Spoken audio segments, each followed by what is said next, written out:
at saka nyo po babatakin itong kanyang pinaka-dial knob.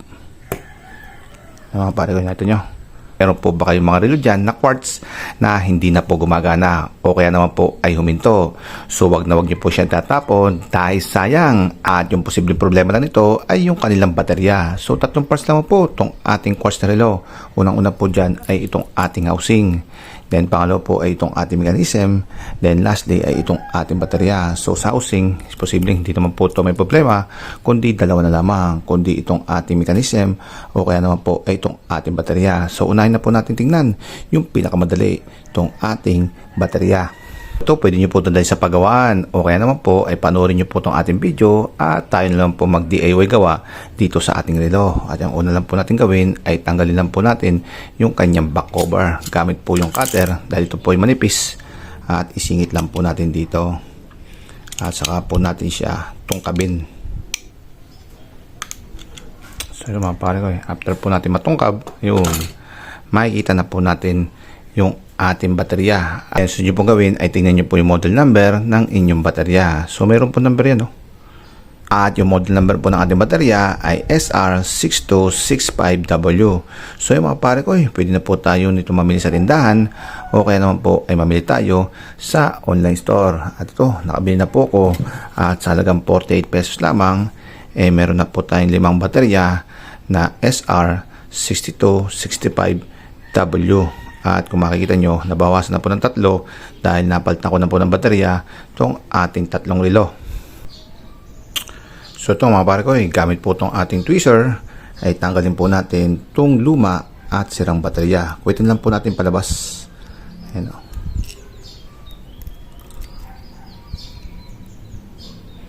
Then saka po natin palitan ng bagong baterya. Gamit itong ating tweezer ulit. Ipasok na lang po pa ganun. Saka nyo po siya i-push. Ilapat nyo lamang. Then presto. Ay mga pare ko, 100% na gumagana po ulit itong ating relo. Saka po natin tabalik itong kanyang takip. At kung ito mechanism naman po may problema, ito napapalitan din po to at nakakabili din po sa online. Basta siguraduhin lang po natin na tama po at match po dito sa ating relo. At makikita nyo po na meron din po siyang model number. Ayan, nakasulat po. Kung di nyo po nababasa, nakasulat po dito na SL68. At ito sa naman po natin ay nakasulat na SL39. So yung mga pare ko, tingnan nyo po kung ano po model sa inyo at nakakabili din po yan sa online. Kaya naman kung may isa pa po kayo relo na hindi na ginagamit at ayaw na po gamitin, pwede nyo pong kunin yung kanyang mechanism at ilipat nyo po siya tulad po ng ginawa natin. Yung mechanism po nito ay nilipat po natin dito. Para mailipat po natin ay kailangan po natin itong i-disassemble, at sa pag-disassemble naman ay kailangan muna po natin tanggalin yung kanyang plastic frame.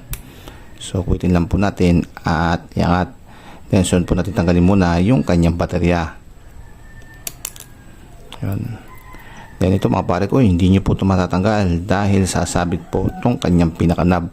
At sa pagtatanggal naman ito, madali lamang po dahil ito lang po ay pipress nyo lamang at saka nyo po siya hugutin. So, hindi nyo po matatanggal itong kanyang mechanism dahil sumasabit po itong kanyang dial knob. At kailangan muna po natin itong tanggalin. At sa pagtatanggal naman po nito, kailangan lang po natin ng karayom dahil ipupush lang po natin yung kanyang pinaka-lock. Ito po yung lock niya.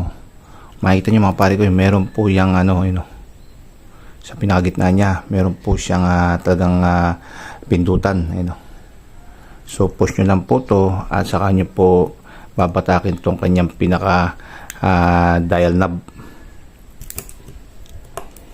Yan po i-slide itong ating karayom dahil meron po siyang uka o slot para po talaga tusukan ng karayom. And then saka nyo po siya ipupush at saka nyo po babatakin itong kanyang pinaka dial knob. Mga pare ko, natin nyo. Ayun, hagot na po natin itong ating dial knob. Matatanggal na po natin itong ating mechanism. Ayun. So nyo pong gagawin ay tatanggalin nyo po yung kanyang mga pointer, yung kanyang mga daliri. So suswitin nyo lang po yung pataas at para matanggal nyo. So ito po, meron po tayo dito at hindi ko na po siya gagawin. I-demo ko na lamang dahil mahirap po siyang ibalik dahil napakalito. Mata nyo naman po, kukumpara nyo po sa aking daliri. Yan. Then ganun din po sa pinaka ilalim niya. Ayun, no? Kung makita nyo, mayroon po siyang butas, nakasaksak lang po yan sa gitna. Then pag natanggal nyo na po to, mapag-iwalay nyo na po itong kanyang mechanism dito sa pinaka plate niya, at ganito po yung mangyayari. Ano?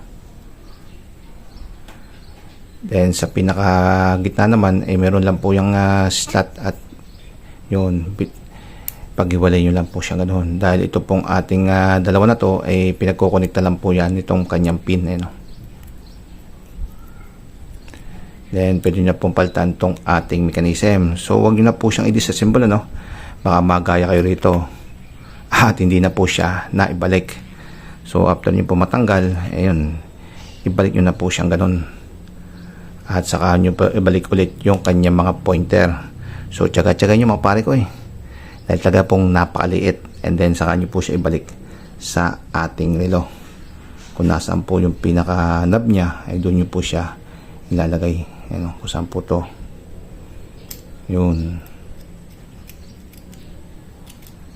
Then saka nyo po babalik tong kanyang pinaka dial knob. So dito pwede nyo po itong palitan, at ini-screw lamang po yan, no?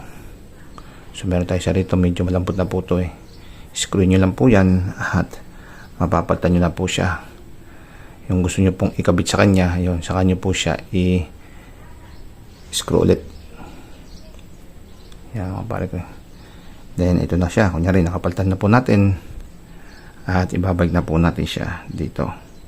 So wala po tayong gagawin kundi ilusot lang ulit siya butas, no? Kung saan nyo po siya tinanggal.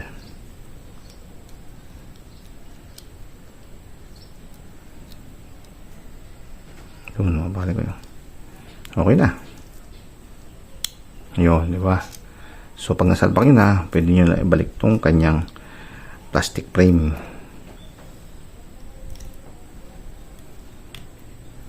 Then pwede nyo lang ibalik tong kanyang baterya. Then presto mga pare ko, maandar na po ulit tong ating relo. So yan mga pare ko, ganyan-ganyan lang po mag-DIY repair ng quartz na relo. So hanggang dito lang po ating video. Paalam sa inyo mga pare ko, kita kasi na po ulit. Paalam!